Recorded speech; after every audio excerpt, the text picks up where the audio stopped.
नमस्कार साथियों, GK selection point Ramesh मोंड YouTube channel में आपका हार्दिक स्वागत है।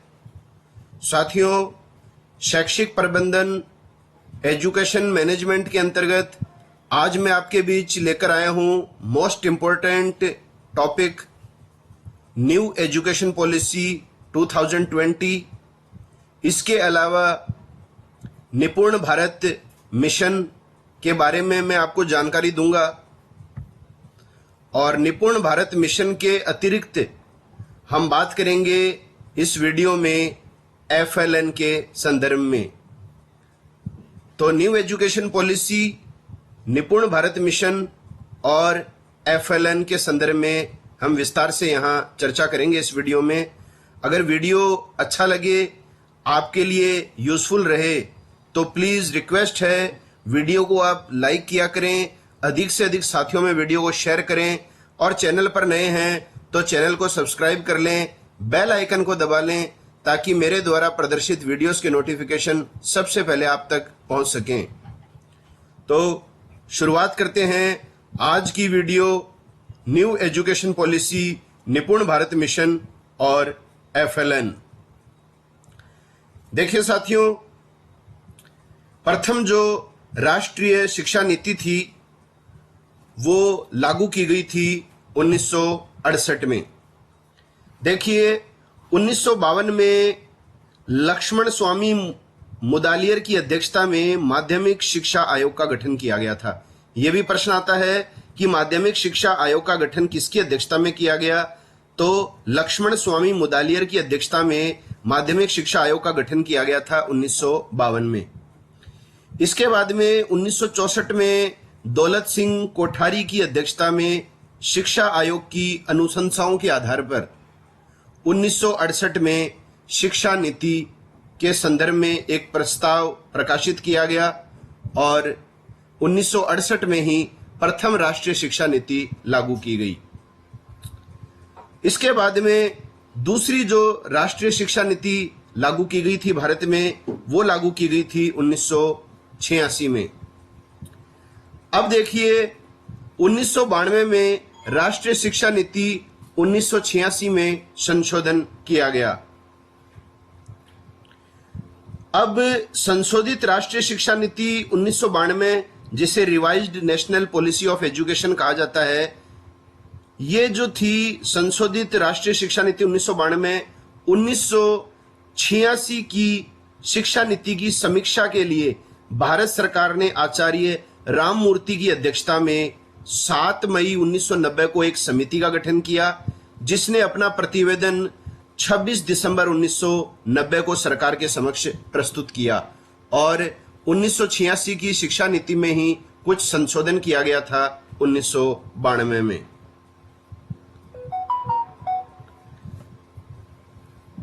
चौंतीस वर्षों के पश्चात इस तरह से भारत में अब तीसरी राष्ट्रीय नीति शिक्षा नीति आई है 2020 में। तो प्रश्न आ सकता है कितने वर्षों के पश्चात भारत में नई शिक्षा नीति लाई गई है, तो 34 वर्षों के पश्चात। NEP, इसका फुल फॉर्म आप देख लीजिए क्योंकि इस वर्ड का हम बार बार प्रयोग करेंगे। न्यू एजुकेशन पॉलिसी, नई शिक्षा नीति। और अगर अपन बात करें तो इसका सही मतलब है न्यू नेशनल एजुकेशन पॉलिसी, नई राष्ट्रीय शिक्षा नीति। 2020 को केंद्र सरकार ने 29 जुलाई 2020 को मंजूरी दी। तो यह तारीख मोस्ट इंपॉर्टेंट है। केंद्र सरकार ने नई शिक्षा नीति 2020 को कब मंजूरी दी, तो 29 जुलाई 2020 को। यह तिथि आप ध्यान में रखिए, 29 जुलाई 2020। अब प्रश्न आता है कि किसकी अध्यक्षता में राष्ट्रीय शिक्षा नीति 2020 का मसौदा तैयार किया गया, तो इसरो के पूर्व अध्यक्ष रह चुके हैं के कस्तूरी रंजन। के कस्तूरी रंजन की अध्यक्षता में ही 2020 की राष्ट्रीय शिक्षा नीति लागू की गई है। तो अगर प्रश्न आ जाए 2020 की नई शिक्षा नीति के अध्यक्ष कौन है, तो वो है के कस्तूरी रंजन। अब देखिए नई शिक्षा नीति, नई शिक्षा नीति 2020 के तहत शिक्षण का जो प्रारूप निर्धारित किया गया है वो है 5+3+3+4। देख लीजिए, इसका पूरा उल्लेख आपसे पूछा जा सकता है। वैसे अगर आपको प्रारूप पूछा जाए तो ये वाला ऑप्शन जो होगा 5+3+3+4 ये आपका सही होगा। इसमें ही आपको ऑप्शन थोड़े चेंज करके भी दे सकता है। यहाँ पे जैसे 4 दे देगा, इधर 5 दे देगा, इस हिसाब से। तो 5 3 3 4 ये आप अच्छी तरह ध्यान में रखिए। और ये जो नया प्रारूप है ये आयु वर्ग 3 से लेकर 18 वर्ष के लिए है। ये जो नया प्रारूप डिक्लेयर किया गया है न्यू एजुकेशन पॉलिसी 2020 के तहत, ये आयु प्रारूप जो है वो किस वर्ष से किस वर्ष के लिए है, तो 3 वर्ष की आयु से लेकर 18 वर्ष की आयु के लिए। अब देखिए, राष्ट्रीय शिक्षा नीति 2020 में शिक्षा को 4 वर्गों में बांटा गया है। अब देखिए, सारा प्रारूप आपको समझ में आ जाएगा, इससे अच्छी तरह आप ध्यान दीजिएगा। तो शिक्षा को 4 वर्गों में बांटा गया है। सबसे पहला जो वर्ग माना गया वो है आधारभूत शिक्षा। आधारभूत शिक्षा जो है वो है 5 वर्ष के लिए। ये जो शुरुआत का जो 5 वर्ष जो था प्रारूप का 5, ये है आधारभूत शिक्षा। और इसमें जो आयु है वो रहेगी 3 से 7 वर्ष, क्योंकि 3 से 18 के लिए चारों वर्ग हैं। तो प्रथम वर्ग जो आधारभूत शिक्षा है उसके लिए क्या आयु वर्ग रखा गया है, तो उत्तर आ जाएगा 3 से 7 वर्ष। अब देखिए यहां क्या होगा, प्रथम जो 2 वर्ष होंगे, पहले जो 2 साल होंगे इस 5 वर्ष में, उसमें बच्चा आंगनवाड़ी या बालवाड़ी में जाएगा। वहां खेल खेल के माध्यम से आधारभूत जानकारियां प्राप्त करेगा। और इसके बाद में जो है वो पहली और दूसरी कक्षा में प्रवेश लेगा। यह आप अच्छी तरह ध्यान में रखिएगा। इसमें थोड़ा सा आप देख लीजिए, आंगनवाड़ी और बालवाड़ी में ये प्रारंभ में अध्ययन करेगा और उसके बाद में पहली और दूसरी जो कक्षा है ये भी आधारभूत शिक्षा के अंतर्गत आएगी। तो कुल मिला के ये जो 5 वर्ष का जो है सिस्टम रहेगा इस आधारभूत शिक्षा में। दूसरा जो वर्ग रहेगा वो है प्रारंभिक शिक्षा। प्रारंभिक शिक्षा जो है वो 3 वर्ष के लिए है, जैसा कि ऊपर दिख रहा है आपको, 5 के माने 3 है, तो ये 3 वर्ष के लिए है। और आयु निर्धारित की गई है 8 से लेकर 11 वर्ष। इसमें क्या होगा, तीसरी, चौथी और 5वीं ये कक्षाएं इसमें बच्चा पढ़ेगा। तीसरी, चौथी और 5वीं का जो अध्ययन किया जाएगा वो प्रारंभिक शिक्षा के अंतर्गत किया जाएगा। तीसरा जो वर्ग है वो है मध्य शिक्षा। मध्य शिक्षा जो है वो भी 3 वर्ष के लिए है। देखिए, तीसरे प्रारूप में 3 था, तो ये 3 वर्ष के लिए है। आयु वर्ग अगर आपसे पूछा जाए मध्य शिक्षा का तो 11 से 14 वर्ष है। और इसमें जो बच्चा है वो 6ठी, 7वीं और 8वीं कक्षा में अध्ययन करेगा। अब देखिए, इसके बाद में जो चौथा वर्ग है, मोस्ट इंपोर्टेंट देख लीजिए, वो है माध्यमिक शिक्षा। इसका जो वर्ष निर्धारित है वो है 4 वर्ष। आयु वर्ग है 14 से लेकर 18 वर्ष। और इसमें बच्चा जो है वो 9वीं क्लास से लेकर 12वीं क्लास तक अध्ययन करेगा। तो ये आप अच्छी तरह ध्यान में रख लीजिएगा। और एक बात और देखिए, आप नोट करने वाली बात है, 3 वर्ष से अधिक आयु के बच्चे को बाल वाटिका में भेजा जाएगा। राष्ट्रीय शिक्षा नीति 2020 में प्री स्कूल से माध्यमिक स्तर तक सकल नामांकन अनुपात, मतलब 100% अनुपात प्राप्त करने का लक्ष्य वर्ष 2030 तक रखा गया है। वेरी वेरी इंपॉर्टेंट प्रश्न है। आपको इस तरह के वर्षों के संदर्भ में कई प्रश्न पूछे जाएंगे। तो अगर आपसे पूछा जाए राष्ट्रीय शिक्षा नीति में माध्यमिक स्तर तक, प्री स्कूल से लेकर माध्यमिक स्तर तक सकल नामांकन अनुपात 100% प्राप्त करने का लक्ष्य वर्ष क्या है, तो वो लक्ष्य वर्ष है 2030। अब देखिए, न्यू एजुकेशन पॉलिसी 2020 के तहत मानक निर्धारण करने के लिए किस संस्था का गठन किया गया है, तो ये इंपॉर्टेंट क्वेश्चन है। तो वो संस्था है परख। न्यू एजुकेशन पॉलिसी 2020 के तहत मानक निर्धारित करने के लिए कौन सी संस्था का गठन किया गया है, तो वो परख है। इस परख की फुल फॉर्म साथियों आपसे परीक्षा में पूछी जा सकती है। तो देखिए, फुल फॉर्म अगर आपको हिंदी में याद नहीं हो तो कोई दिक्कत नहीं है, इंग्लिश में ही आपसे फुल फॉर्म पूछी जाती है। तो परख स्पेलिंग आपको याद होनी चाहिए। पहले तो PARAKH।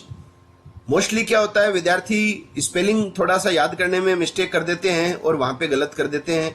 P का मतलब है परफॉर्मेंस, A का मतलब है असेसमेंट, R का मतलब है रिव्यू एंड A का मतलब है एनालिसिस ऑफ। किसका एनालिसिस? तो K का मतलब हो गया नॉलेज फॉर, H का मतलब होलिस्टिक डेवलपमेंट। तो परख का फुल फॉर्म हो गया performance, assessment, review and analysis of knowledge for holistic development. साथियों, complete GK for all competition exams. अगर आपको सभी प्रतियोगी परीक्षाओं के लिए संपूर्ण सामान्य ज्ञान चाहिए तो आप विजिट कीजिए हमारे GK selection point YouTube channel से। अब देखिए, अपन बात करेंगे निपुण भारत मिशन। ये जो है ये न्यू एजुकेशन पॉलिसी का ही हिस्सा है। इसके तहत कुछ अलग हमने टारगेट और लक्ष्य वर्ष निर्धारित किया है, वो आपको ध्यान में रखना है। निपुण भारत मिशन जो है वो 5 जुलाई 2021 को स्कूल शिक्षा एवं साक्षरता विभाग, शिक्षा मंत्रालय, भारत सरकार द्वारा लॉन्च किया गया है। यह आपको ध्यान में रखना है। निपुण भारत मिशन जो है वो किसके द्वारा प्रारंभ किया गया है? तो एक तो है स्कूल शिक्षा एवं साक्षरता विभाग और दूसरा है शिक्षा मंत्रालय, भारत सरकार। आप सभी जानते हैं मानव संसाधन विकास मंत्रालय, जिसको ministry of human resource development कहा जाता था, MHRD, उसका नाम परिवर्तित करके अब कर दिया गया है शिक्षा मंत्रालय। और जब भारत आजाद हुआ था उस समय इस मंत्रालय का नाम शिक्षा मंत्रालय ही था, लेकिन 1985 में इसका नाम बदलकर जो है वो MHRD कर दिया गया था। तो निपुण भारत मिशन जो है वो लॉन्च कब किया गया? 5 जुलाई 2021। ये आपको ध्यान में रखना है, 5 जुलाई 2021 को।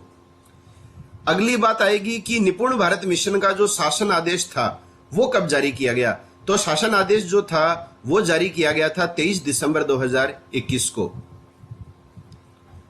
अब देखिए, मोस्ट इंपॉर्टेंट क्वेश्चन बनेगा इसका फुल फॉर्म। तो हिंदी में देख लेते हैं अपन, वैसे आपको अंग्रेजी वाला ज्यादा ध्यान में रखना है। हिंदी में अगर निपुण का फुल फॉर्म देखा जाए तो आ जाएगा आधारभूत साक्षरता और गणना में कुशलता के लिए राष्ट्रीय पहल। आधारभूत साक्षरता और गणना में कुशलता के लिए राष्ट्रीय पहल, यह इसका हिंदी में फुल फॉर्म है। अब देख लीजिए, इंग्लिश की स्पेलिंग याद रख लीजिए। पहले निपुण की स्पेलिंग है NIPUN, NIPUN।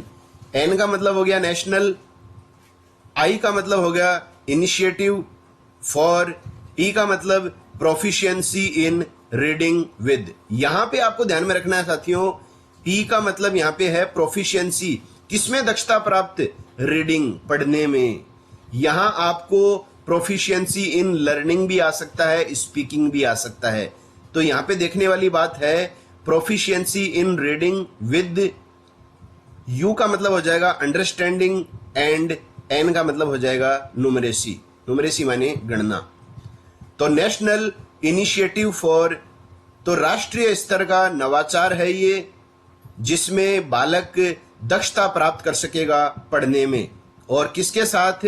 समझने के साथ साथ संख्यात्मक ज्ञान को लेते हुए। तो national initiative for proficiency in reading with understanding and numeracy, ये इसका फुल फॉर्म हो गया। अगर आपको निपुण भारत का मुख्य ध्येय या टैगलाइन पूछा जाए तो उत्तर आएगा निपुण भारत का सपना, सब बच्चे समझें भाषा और गणना। यह आपको ध्यान में रखना है, निपुण भारत का सपना, सब बच्चे समझें भाषा और गणना। वीडियो अच्छा लग रहा है तो वीडियो को वायरल करें, अधिक से अधिक साथियों में वीडियो को शेयर करें।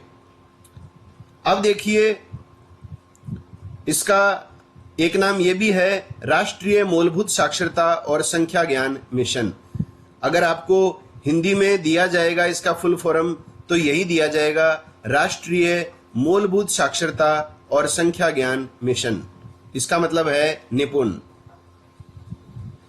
शिक्षा मंत्रालय भारत सरकार द्वारा वर्ष 2026-27 तक प्राथमिक कक्षाओं में सार्वभौमिक मूलभूत साक्षरता व संख्या ज्ञान प्राप्त करने तथा कक्षा 3 तक के सभी बच्चों में पढ़ने, लिखने व संख्या ज्ञान में ग्रेड स्तर की अपेक्षित योग्यता प्राप्त करने के उद्देश्य से राष्ट्रीय मूलभूत साक्षरता व संख्या ज्ञान मिशन निपुण भारत मिशन प्रारंभ किया गया है।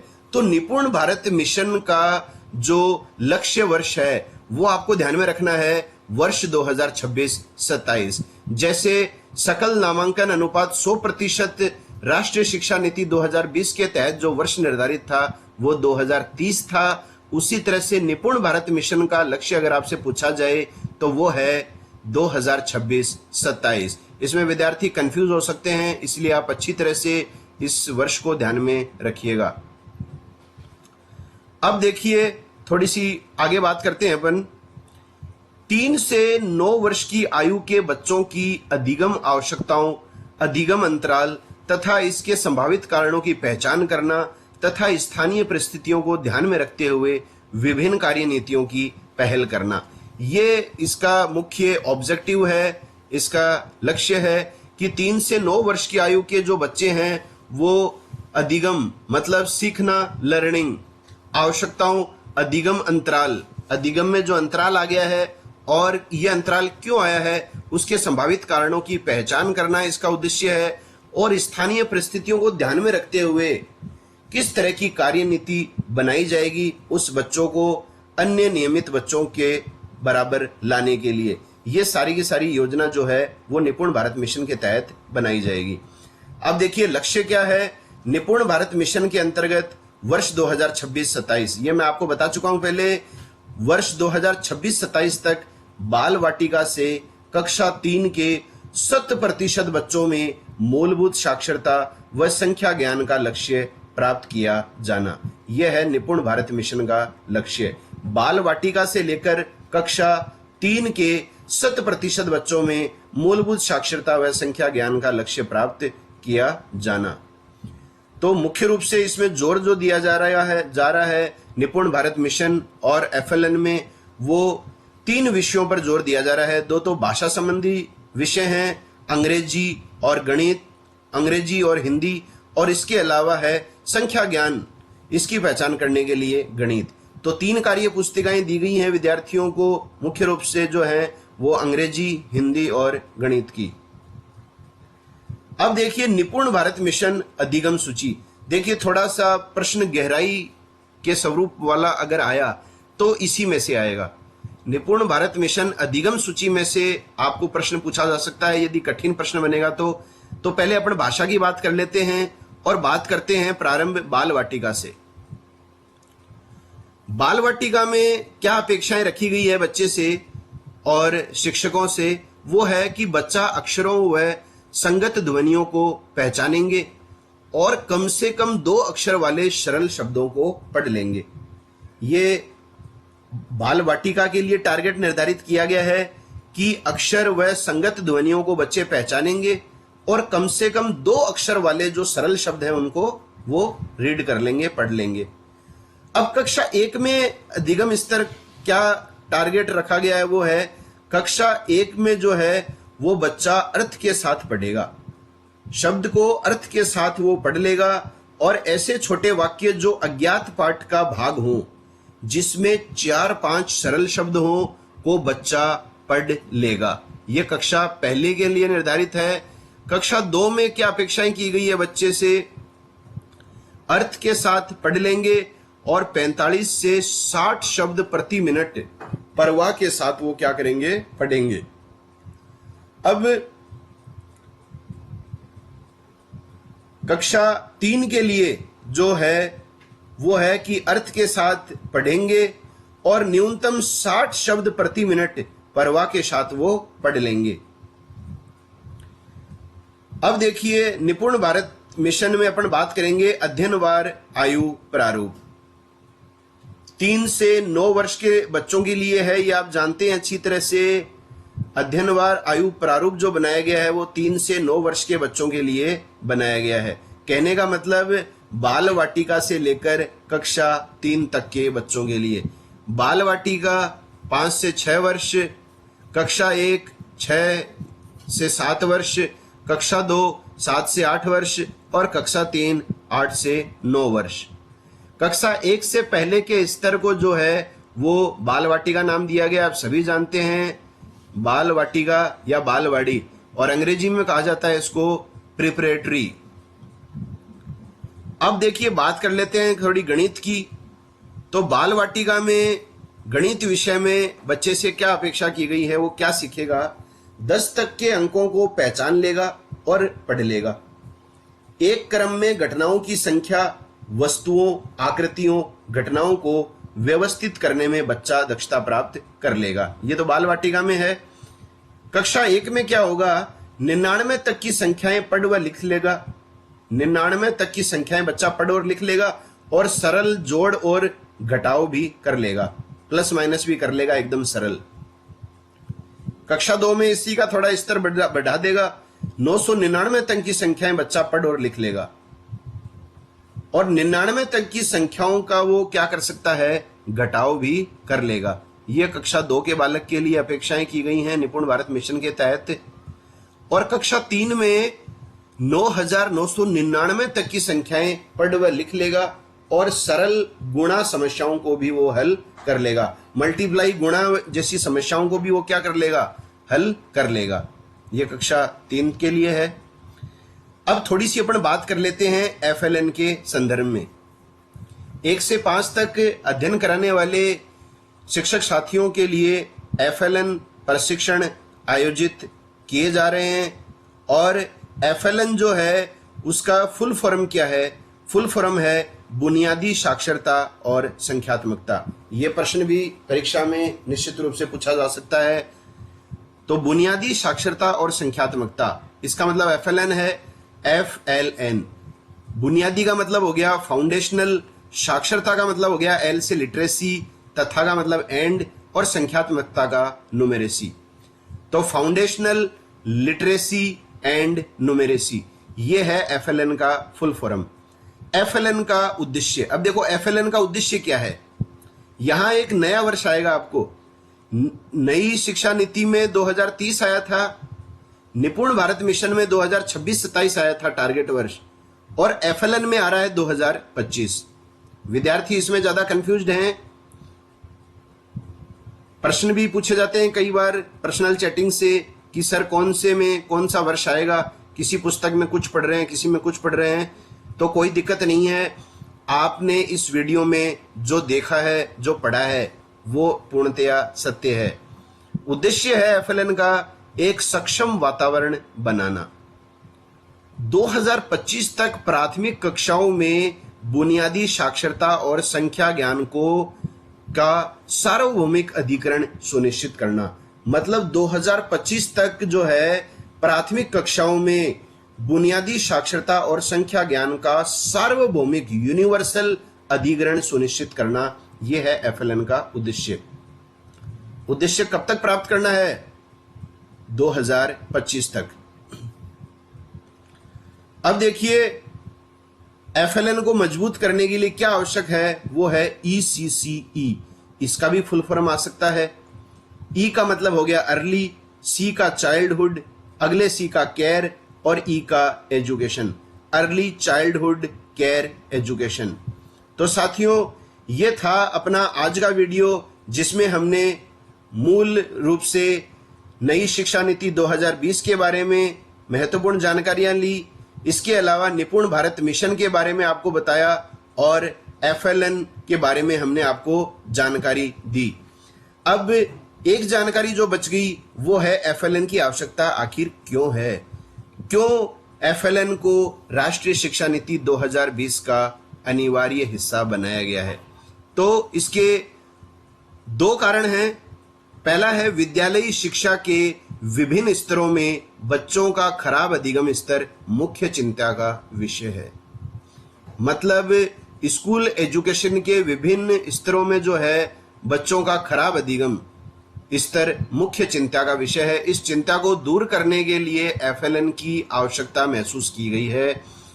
दूसरा है, एक बार बच्चे पढ़ने लिखने में पिछड़ जाते हैं तो वे अन्य बच्चों की तुलना में पीछे रह जाते हैं। ये तो आप सभी जानते हैं कि एक बार कोई बच्चा पढ़ने लिखने में पिछड़ गया है तो वो अन्य बच्चों की तुलना में पीछे रह जाता है। तो उस पिछड़े हुए बच्चे को अन्य नियमित बच्चों के बराबर समकक्ष लाना, इसलिए है एफएलएन की आवश्यकता। अब देखिए, नई शिक्षा नीति 2020 का मानना है कि इस संकट का समाधान करना अनिवार्य है, बिल्कुल अनिवार्य है। समाधान एफएलएन से ही होगा। सभी के लिए बुनियादी साक्षरता और संख्या ज्ञान प्राप्त करने के लिए एफएलएन आवश्यक है। तो साथियों, यह है अपनी आज की वीडियो। अगर वीडियो अच्छी लगी है, आपको लगता है कि आपके लिए यह काफी यूजफुल रही है, तो प्लीज मोटिवेशन के लिए, मेरी हार्ड वर्किंग के लिए आप वीडियो को अधिक से अधिक लाइक करें, ज्यादा से ज्यादा साथियों और व्हाट्सएप ग्रुपों में, अन्य सोशल मीडिया के थ्रू इसको शेयर करें। और चैनल को अभी तक सब्सक्राइब नहीं किया है तो चैनल को सब्सक्राइब कर लें, बेल आइकन को दबा लें, ताकि मेरे द्वारा आगामी वीडियोस जो बनाए जाएंगे उनके नोटिफिकेशन सबसे पहले आप तक पहुंच सकें। जीके सिलेक्शन पॉइंट रमेश मोंड यूट्यूब चैनल से इसी तरह से स्नेह बनाए रखें। मिलते हैं नई वीडियो के साथ, तब तक के लिए जय हिंद, जय भारत, वंदे मातरम।